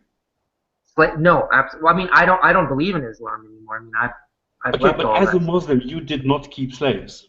I did not keep slaves, but I understood that the rules were that, yeah, if there was an Islamic state or whatever, there would be nothing haram or, sorry, forbidden about somebody, buying a slave, or if there was a war Exactly. and, a Exactly, and Muslim. this is the point. So even though theoretically it is permissible, even as a Muslim, you were better than your God because you did not take the permission of keeping a slave as something that you would do. So you did not act on that.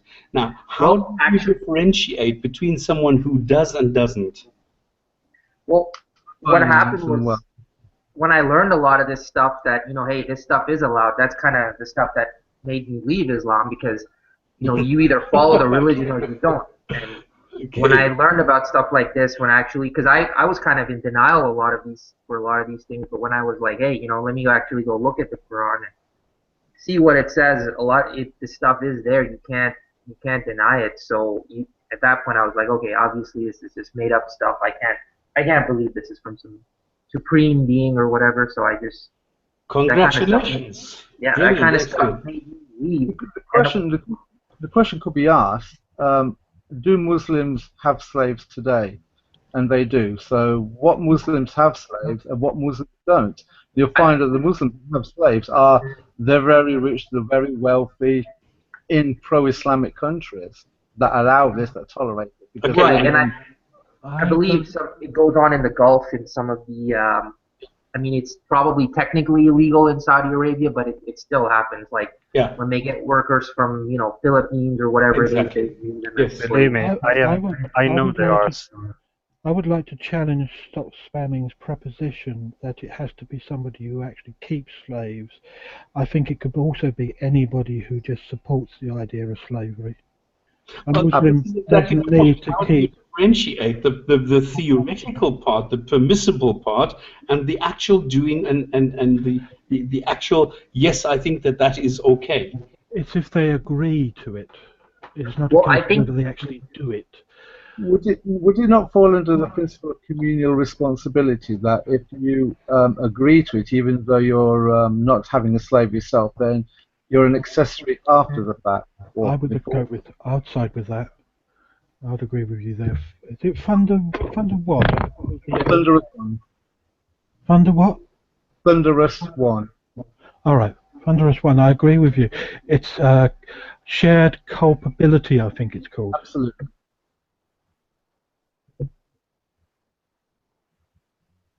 Okay, so my question again, how do you differentiate? How do you get in between them? Well, you have to define them by name, don't you? You have to do what Majid Nawaz did by giving them titles so you can put them in a little box so you can then discuss that as a problem. It's all That's what I'm trying to do. Just wanted to mention about Majid Nawaz. I think a lot of people, I agree with what he's trying to do, and I wish him well, but in terms of a lot of people overestimate his importance, because if you're a mainstream Sunni Muslim, somebody like Majid Nawaz is considered like a heretic. He has no authority for you in terms of issuing any religious direction or any religious instruction. So well, the Muslim community, I find, are actually doing it themselves, but they might not be acknowledging it. But every time I hear them say, it's not Islam that's doing it, it's Wahhabis. But you see, I think they are separating and differentiating between their form of practicing a religion and the right, one. but what is a Wahhabi? People I think are a lot confused. Wahhabis are just Sunnis who come from one of this 4 schools of thought. It's based off of the Hanbali sect, so it's a legitimate form of Islam. You can't just say, well, what they're doing has no basis in the text or in the Hadith. It's based off of one of the. If you look at there's 4 schools which all recognize each other as legitimate, and the Wahhabi is sort of an offshoot of the Hanbali sect. So. But what they're doing is they're giving a name to something they don't like, and they're able to do it with that term Wahhabi. Whereas before they couldn't say anything because they would be saying it against themselves. For instance, you can say you are a type of Muslim, but they are Wahhabis and you don't like them. You see? I But for think somebody from like a mainstream sort of thing to jump into Wahhabi, there's not really strict orders there. You know, it's very easy to go from one to the other. And I mean, if you look at a lot of the stuff the Wahhabis do, they're just following Islam the way the earliest, they call them the Sahaba, the earliest companions of the Prophet did. That's all they're doing. They're just, Yeah. The Salaf. But look, the Wahhabis don't call themselves Wahhabis, and Right. there is really no Wahhabism. There's this the Dawat al-Najd that Muhammad ibn Abdul they're Wahhab is most literally- famous. But like Ibn Taymiyyah, I mean, all of these, it's not really a real movement. But I see what you're saying. Like, the thing is that I mean, there's four main schools, right? There's the Hanafi, there's the Maliki, Shafi'i, and Hanbali. Yeah, they all kind of, you know, have their little differences here and there, but I was always taught, I mean, I come from the Hanafi background, but I was always taught that, yeah, the other schools are still legitimate. You're not going to, you know, deny Yeah. them or anything. Like, you still all pray at the same mosque, but it's today not they like, would all be Wahhabis. Thing is- Even Yeah, I mean- Abu Hanifa. in the West, Although right. he I didn't mean, do as like, much. if you look at what Abu Hanifa said, if you read, you know, I mean, he's one of the most powerful scholars in Islam. It's not really that much different from some of the Wahhabi stuff. Yeah, it has some little rule differences here and there, but they're all pretty extreme. I mean, if you, Yeah. the Western Muslim tries to distance himself from the right. Wahhabi And I think because I of think the the Western Muslims are being dishonest, or they're just in denial, or they just don't know. And you I know, think that's the problem. It's dishonesty, and that's the problem. I think Majid Nawaz, he's probably smarter than the guys that are calling dudes Wahhabis or the Right. Salafis or Wahhabis. Not But the thing is, Wahhabis? like, for example, like Pakistanis that are like soft, I don't know, whatever, that they call Salafis Wahhabis. I mean, but they don't have as much knowledge as Majid Nawaz has. But the problem is that I don't really see that Majid Nawaz's like his dawah, that it contains any logic, because I I mean, don't understand how he thinks. At That's the our problem. mosque, sorry, at our mosque that I used to go to, it's a mainstream Sunni mosque in the United States, and people like Majid Nawaz are, you know, they're vilified. They're just like, hey, you know, watch out for these type of people. They're deviant. We've got to educate our youth so they can, you know, answer these people back. Like, these people, they're not accepted amongst mainstream Muslims. They're viewed as like non-Muslims who are enemies of Islam. So I don't see how anyone's gonna. He's even more hated than the average kafir. Exactly. They hate Majid Nawaz, and then there's that other lady. She's also a reformer. I forget her name. Okay, so, but what is the reason, or let's say, what is the rationale behind this? Does anybody agree with the way that he classifies the different groupings? Actually, I have a hard time seeing the logic in all that. I understand that they I- have good intentions, but I don't understand the logic. I don't That's the know problem. what he's trying to do with that. I don't agree, because it's like saying you're a little bit pregnant. No, you're either pregnant or you're not. You're either a Muslim or you're not. Because Yeah, but I some just want- Muslims are Muslims in a more laid back and a more passive way, and others are more active. So if you go out and you kill others because they are non-believers or something, then this is not the same kind of Muslim that I see, you know, if I go out in the evening. I can Yeah, add, and there were members of the Nazi party that was kind of soft. Exactly. Actually, the Nazi party was, before like Hitler took over, it was kind of first of all, soft. yeah, but first of all, you're living in a Western society. You're not going to get away with going in the street and cutting off someone's head, otherwise you're being reproached. The illustration would be, where you live in a minority, Muslims are behaving like lambs. When they live on an equal footing, they're like foxes, and when they're in the majority, they're like wolves. The average Muslim in the street probably does have the things or feelings or inclinations. I lived in a Pakistani Muslim household. What gets said in the street or in the newspaper differs diametrically 180 degrees to get what gets said behind closed doors. Absolutely. It's also this problem that even the soft, like, the woman that wants to be spiritual and so on. She reads Quran. She reads it to her children. Her children will read Quran. They will see this hateful propaganda. I mean, why continue with this? Why don't just I think find one our of the source for And morality? the average Muslim on the street, the average bus driver, the average taxi driver, he's only Muslim by rote. He hasn't actually looked at the Quran to see what it says. When you go talk to a Muslim, and when I confront them, I'll talk about 90-foot Adam, drinking camel urine, or beat your wife.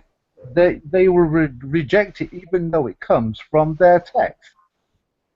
So when you're talking to a Muslim, 98% of them, I've never even picked up the Quran and read it anyway.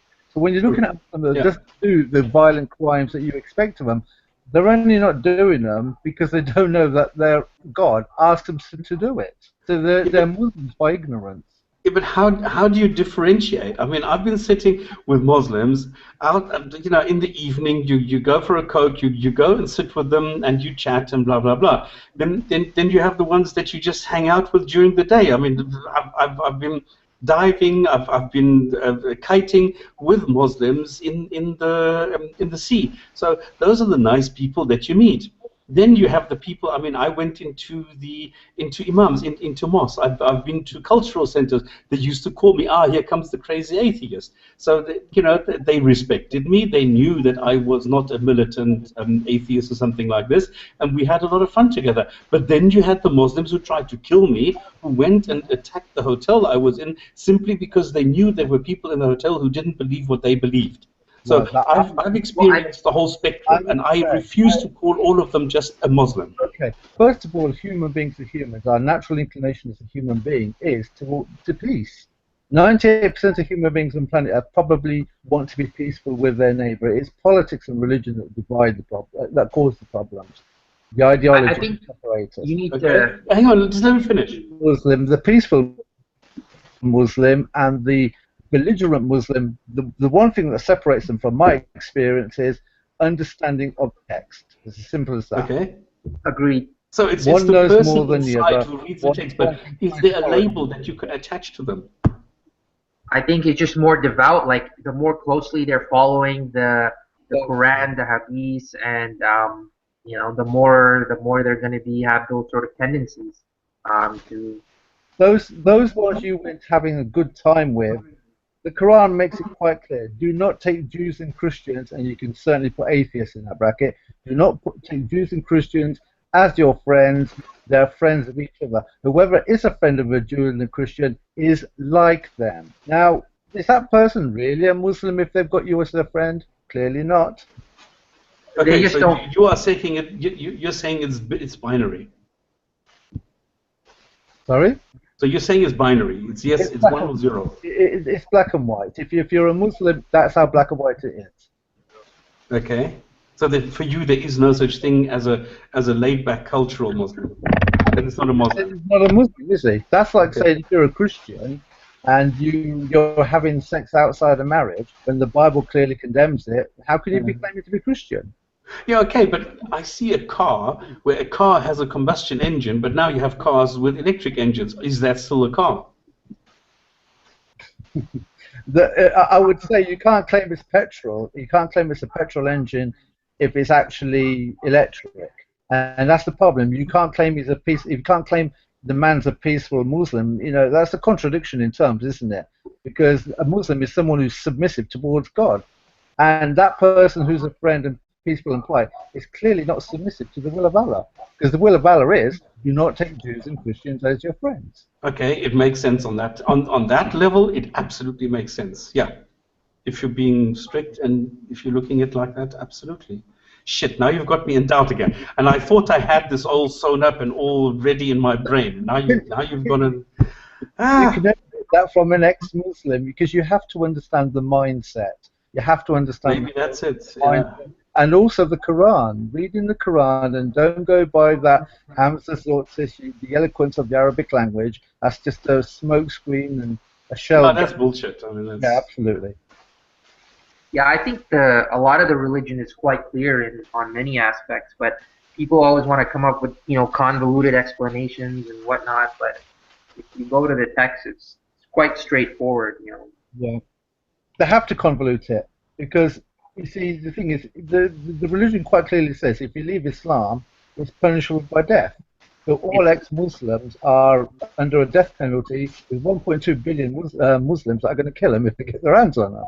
And if you go to a scholar, like somebody who's trained in Sunni scholarship, yeah, they'll admit that yeah, it's because it's an authentic hadith. But they dress it down. Asim Hakim and Zakir Naik or Baker Naik, they all water it down by saying, well, first you have to question him, bring him back to his senses, you know, try and reason with him. Well, all this softly approach is not in the hadith or the Quran. I mean, all you have to do. It says in the hadith that you need to give him 3 days, and if he does repent after 3 days, you can welcome him again.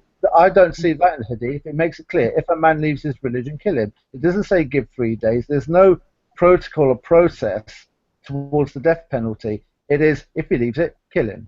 Okay, I know the hadith which says give him 3 days, and if he does repent, then welcome him back. I know 3 that turn around and say kill him straight away. So. Okay, so it's how many? I think there's. I've got you 3 to win on that one. Right, but now the next question is, what happens to those semi-Muslims who are in the UK who don't live according to what Allah says, but if somebody comes to them and says, do you agree that a Muslim should be killed if he leaves Islam? And they will say, yes, I do. I go with the goals of Daesh in Syria and the Levant. What do you classify those people as? I mean, there's a lot of people who do follow. They may not follow all the rules of Islam in their own personal life. Like, I mean, I knew a lot of Muslim guys like that. They would drink, they would do all that. But they recognized what they were doing was wrong, and they, you know, they did support all the causes of Islam, like, you know. So I think, I don't know what you're going to call it. Why do you have to classify things like that? It's because just I want a abstractions. term for I want to understand, what do I call a Muslim who lives in a country where he is like relaxed about it, where he is tolerant? There's a difference between the tolerant Muslim and the intolerant one, and I want to You call them somebody who cherry picks the religion. That's what exactly. Yeah. Because some people do that and some people don't. Because you have a lot of Muslims who live very quiet, very normal, very laid-back, peaceful lives, and then you have those who still say, no, if somebody were to come to me now and say, do you want Sharia, they will still say yes. Right, because if you're a Muslim, for you, I mean, you can't deny Sharia. Sharia means it's the law of God, so yeah, but ultimately you have to support it. You know, they might acknowledge that, yes, I'm a sinner, I don't live according to Sharia, but, you know, if it was ever to take over, yeah, I'm going to support that. You know? Exactly. And this is what I'd like to differentiate. That there I'd like to find some sort of term to refer to those Muslims who don't care for Sharia and those who do. What would Muhammad call them that? I mean, I don't know how you can be a Muslim and not disregard Sharia. Sharia is a law from the Qur'an and the Hadith, and to disregard it, that kind of can take you out of Islam, because the Quran specifically warns you against doing that. It says, you know, would call such a person a hypocrite. When you look at the hypocrites as described in the Quran, they're those that are claiming to be Muslim by mouth, right? That their hearts are far removed from the reality of Islam. And that is the criteria of being. You know, the Quran specifically says that, you know, don't be like previous people who we gave them laws, but they just kind of disregarded them, and you know. So, yeah, but then 80% of the Muslims are hypocrites. Yeah, basically, and that's what the religious ones will tell you. I mean, that's why if you go to the mosque today, any mainstream Sunni mosque, there's always a lecture about, you know, brothers, sisters, we've got to come back to Islam. We're not following it how it's supposed to be. Blah blah blah. And there's actually a group of them. They're called the Tablighi Jamaat, which they go around door to door to Muslim neighborhoods, and that's what they do. I mean, they're all over the world. They'll come to your door to be like, do you go to the mosque? Do you pray? Come on, let's bring you back to Islam. Blah blah blah. Mosque ban. Yeah, but hang on. Those people who are the Muslims, who are, let's say, the tolerant ones, the non-Sharia Muslims, because I appreciate those people because I have no problems with them. Whereas I have a problem with those who are intolerant and who do want the full Sharia and they want it now. I think those Muslims who don't want Sharia, they're just they're absolutely confused. They don't know they might as well just admit I they're don't not. care. They're not But really those are the Muslim ones. If somebody has a God belief, gets him through the day. Well, then that's cool. Can I ask you a question? I think that's fine. They can call it whatever they want. They can call it their own made-up version of Islam, but that's not the Islam in the Quran or the Hadith. I mean, I don't know what you call that. I mean, if they want to call themselves Muslim and do their thing, that's fine, but that's not real Islam. What do you think separates the kind of Muslim you like from the Quran-following Muslim? Tolerance. I would say that the difference between them is their level of understanding of what the Quran teaches. That's what separates them. Either that, or they're just not. They're just or their not, level of hypocrisy. or they're just ignoring what it says. I mean, okay, but most Muslims, if you show a Muslim, you're supposed to kill me. I mean, no, come on, no. I'm talking about. I mean, these were Quran scholars. These were Quran teachers, and they were discussing being an atheist, being a non-believer, and the difference to a Muslim, how you live, where you get this from. They were discussing this with me. They knew exactly what the Quran said. They knew exactly what their God wanted, but they were not living according to this. The same as Christians. They must go and do this. They must stone their kids who are unruly. They don't do that. They don't go according to their God, but they still call themselves Christians. The same as Muslims call themselves Muslims, even though they didn't kill me. Right. I think you have to. There's a big difference between Christianity and Islam in the sense that the Quran is considered the verbatim word of God. Every word there is uttered by God. I mean, it's not like the Bible, which is sort of an inspired thing written by people, and it's much more open interpretation. The Quran is much more legal based. I mean, there's rules from everything from how to divorce, on how to, even how to write up a will and all of that stuff. So you can't just do that so easily with Islam how you can with the Bible. I mean, a Christian could tell you, well, yeah, but that was the Old Testament. When Jesus came, that all changed, so I don't have to follow the law anymore. But for Muslims, it's different. Okay. But Hamza Torres did not kill Kraus. Right. I mean, Hamza Torres. I don't think there's any specific rule on Saudi Arabia. But Kraus was in Saudi Arabia, wouldn't he? And Hamza, if the Wahhabis put a sword in Hamza's hand and said, "Now's your time to prove you're a Muslim," put it to Kraus's head. Yeah, I think if he was in an Islamic state and there was an official, jihad declared against Kraus, and he was told by a Muslim scholar or a mufti or whatever that, go ahead and kill this guy, I think he might, Otherwise, he'd expose himself and he'd end up as an Yeah, because the Quran says follow those who have authority amongst you, and for a mainstream Sunni Muslim, that the person who has authority is the one who is a scholar in Islam, So I guess Hamza, he didn't do that because he's probably, when that happened, he was in a foreign country or whatnot. But if he was in an Islamic state, then you might see a different version of him. So. Okay, so who is then an extremist? Peaceful Muslim. I don't think anybody. I think that's just a made-up Western apologist sort of term. The extremist people, they're just following the religion word for word, rule by rule. Yeah, sometimes they might do things which aren't justified by the text, but can I say a few things about this? Like, I think this is there's a clear cognitive reason why we like to categorize things like this, and that's because we can do things fast if we do that. Right. But that doesn't mean that they are accurate. Correct. Absolutely. So I think I wish the world would have a more like Zen approach and just see things as they are and so on. Yeah, but that's why I'm asking. That's why I'm saying. I mean, it makes life easier if you have labels for certain behavioral patterns, and I'm trying to understand that. It's make it easier, but for certain things, if you talk about trees, if you start saying, okay, what is a tree? So, okay, a tree is a collection of certain cells. So then it starts to get annoying because we know pretty well what a tree is. But sometimes it becomes so fuzzy and so you don't really the utility of speed is not there anymore. It's just not accurate. This is what I'm saying. Can I say a last thing? I think I have to go. I was listening to this Waking Up podcast with Sam Harris, between him and Daniel Dennett, and they talked about free will. So I was thinking about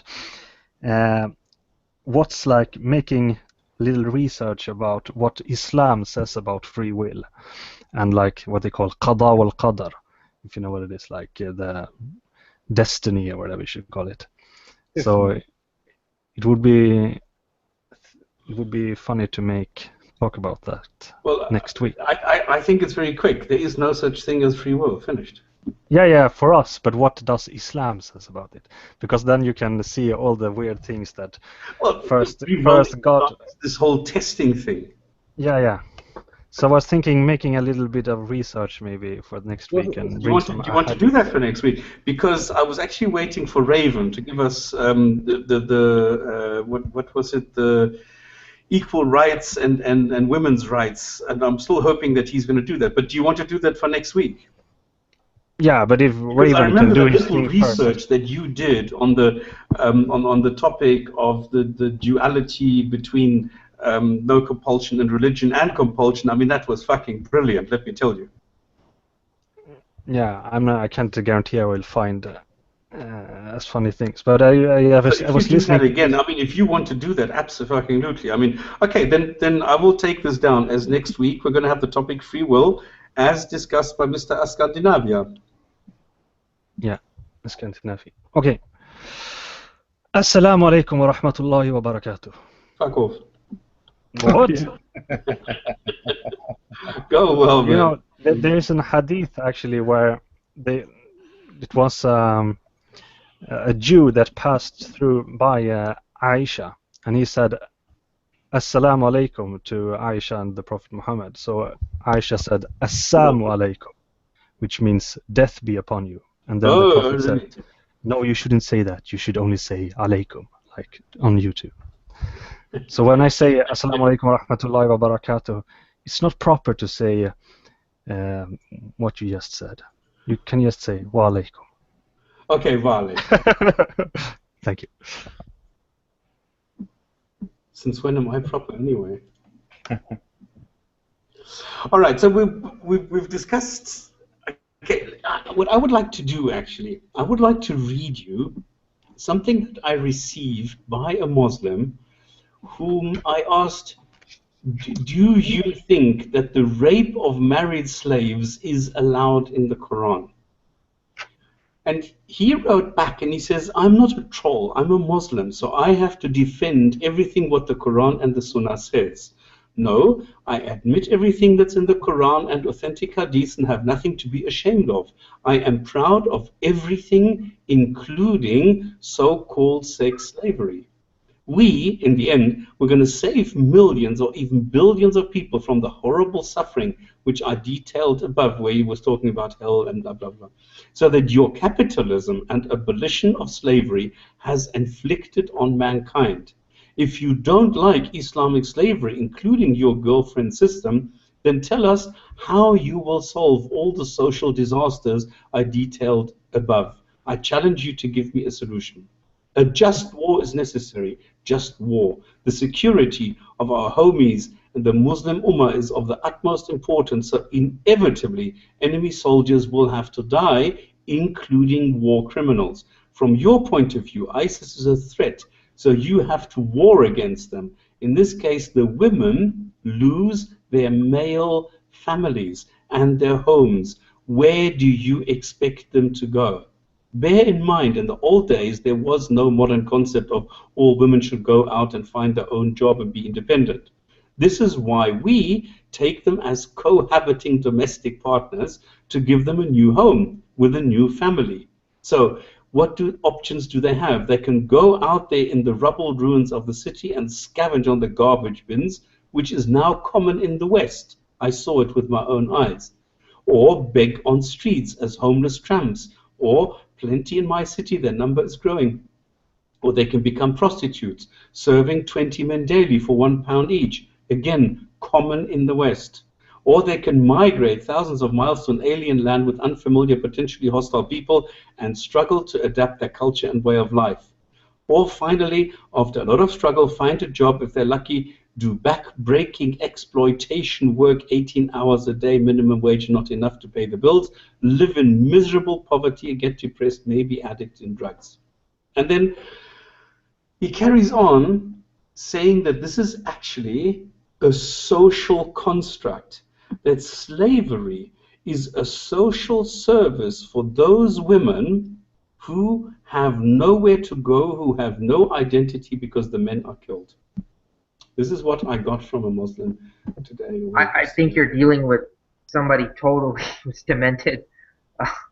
Is that crazy or what? But this It's is totally insane. All you have to ask somebody is, how would you feel if a foreign army came to your town and, you know, asked you to, hey, join their religion? You refused. Your dad and your uncles or your brother, whatever, they fought back. They were killed, and now your sisters and your mother are taken as sex slaves, and they're gonna have to sleep with the same people who killed their, you know, their relatives. I mean, how horrific and horrible is that? And you want people to think this is from God? I mean, this is just so asinine that I can't even, you know, there's no words.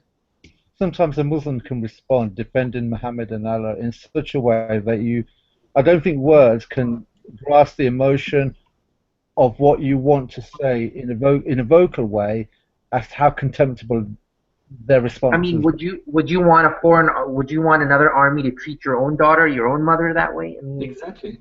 I mean, when I read this, I was almost in tears because I thought, how callous can a human being be? How can anybody write this and then still say, I am saying this with pride and I am a Muslim who is proud of this? That's a true Muslim, though. This is the kind of response you want to take to your friends and have them say, well, how as a Muslim do you feel, because you're my friend Muslim, against this Muslim who responds to me like this, and see how your friends... How does that fit together? Yeah, exactly. So ask your friends. That's what I'm saying. Ask your friends and see how does that fit.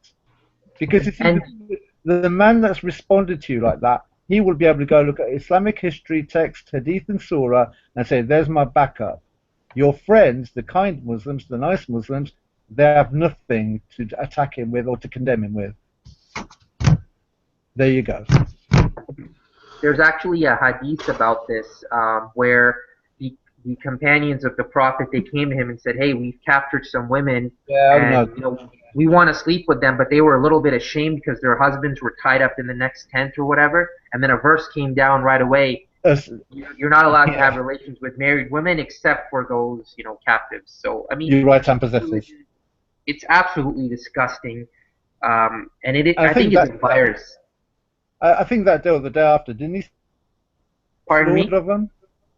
After, I think, was it that day or the day after, he slaughtered all 600 of them anyway. The boys and the boys that reached puberty, the older men. Yeah, I mean, the story with the guy who had to drop his pants to show whether he had hair or not. That's crazy. The problem is, you know, a lot of this stuff, yes, you can also find it in the Old Testament and whatnot, but Muslims actually take this stuff seriously. That's what's so dangerous, I feel, about Islam, and what a lot of people don't understand. There are a lot of people who take this stuff very seriously, and it's just, I think it shouldn't be allowed in the West.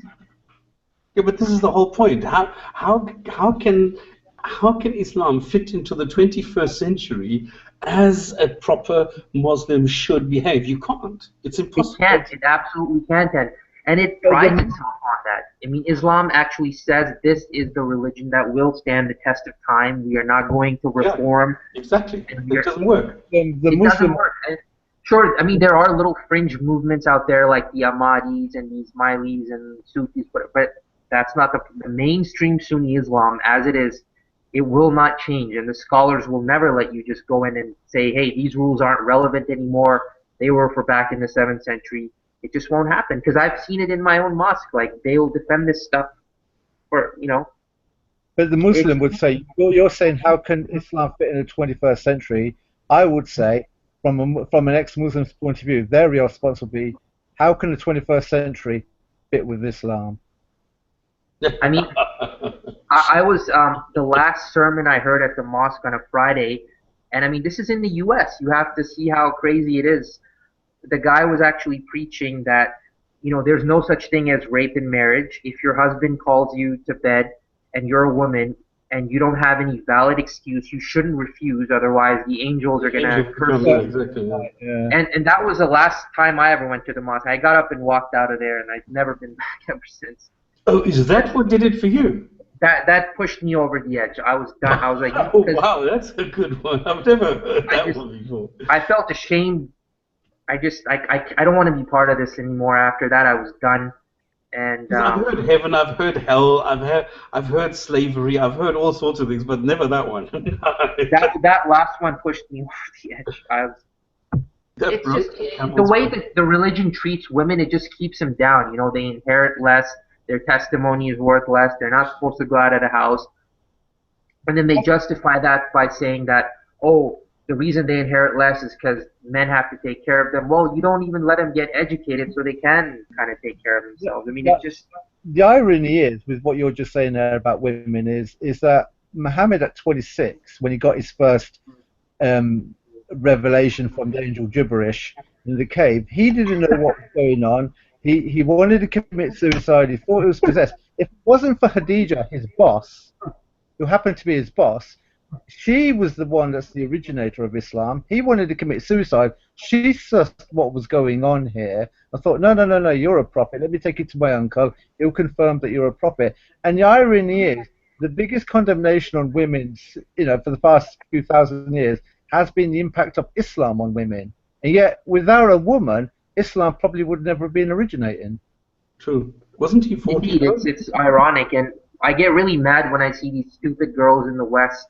They're trying to defend Islam and saying, "Oh, it's a feminist religion." I mean, do you even know what the Qur'an says? I mean, there's a hadith that Muhammad actually said that women they're not as smart as men, and the women asked, "Well, why?" He said, "Well, because you guys, your testimony is only worth one half, so and you're going to be in hell." The inhabitants of hell are women. Yeah, hanging on the breasts. That's an irony, isn't it? That's circular reasoning at its best, isn't it? That why you're deficient in religion. Well, didn't you know? Because it's because the witnesses of two women are equal to one man, because it says so in the Quran.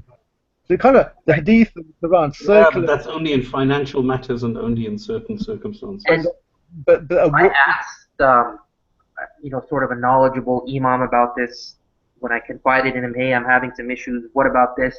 And he told me, well, women, their testimony is worth one half because, they're not as trustworthy as us men. They're more prone to their emotions. They get periods and they can't think right. And that was the explanation he was trying to give me. I mean, this is a Western educated sort of scholar guy, and that's the best he could come up with. And, what can you say? Like, you just shake your head. Yeah. Okay, guys, it's been 2 hours, and it's been incredible fun. I mean, it's been very nice of you to join, and very much to really now confuse me completely. Just when I thought I had it sussed out, now I need to think again. How do I classify Muslims, and how do I get around an actual Muslim and not the real Muslim, and blah blah blah. I need to come up with something. Will I be welcome next week? Sorry? Would I be welcome back next week then? Oh, absolutely, absolutely, yeah. No, come on. We do this on a weekly basis, and it's very nice to have people who actually come from the background and who have been Muslims who can say, okay, in my experience is better, because I've never been a Muslim. I've been to school in a Muslim country. I've been working in a Muslim country. I've been a lot of things in a Muslim country, but I've never been a Muslim. I have been listening and watching your videos religiously for the past couple of years, so I am familiar with and actually, you responded to me once a few months ago on how to get to the point where we can actually converse on the internet. So I'm kind of glad I finally got there in the end. Well, there you go. See, it's all well in the end. Okay, in the end, speaking of which, oh, what a segue. My goodness, I'm so brilliant today. It's the Sahih Muslim book. It's the Hadith of the week, and it's an authentic Hadith. And I think we started this last week. I can't remember. Since Ali has gone, and now I have to do this myself. Where is Al-Asad today? He's the one who's supposed to be doing the Hadith. This is from Muslim Book 17, Hadith number 4207, and it's the chapter on he who confesses his guilt of adultery. So Imran bin Hussein reported that a woman from Juhayna came to Allah's Apostle and she said, Allah's Apostle, I have done something for which punishment must be imposed upon me. Allah's Apostle called her master, the husband or the master, and said, treat her well, and when she delivers, bring her to me. And he did accordingly. Then Allah's Apostle pronounced judgment, and he commanded, and she was stoned to death. Isn't Allah's Apostle a generous person that at least he allows her to give birth and to wean the child, and then she is killed for being an adulteress, just because she was having sex with somebody else? There you go. That was the Hadith of the week, and that was the Jinn and Tonic show for today. Join us next week, 6 p.m. UTC on this channel on godless.ch. If you want to comment, you just go to Godless. If you want to participate here in the show and contribute, just go to hangout.godless.ch. See you next week. Thank you very much for your contribution, and I hope next week we're going to get something from Abu on free will. See you next week. Bye. Bye-bye.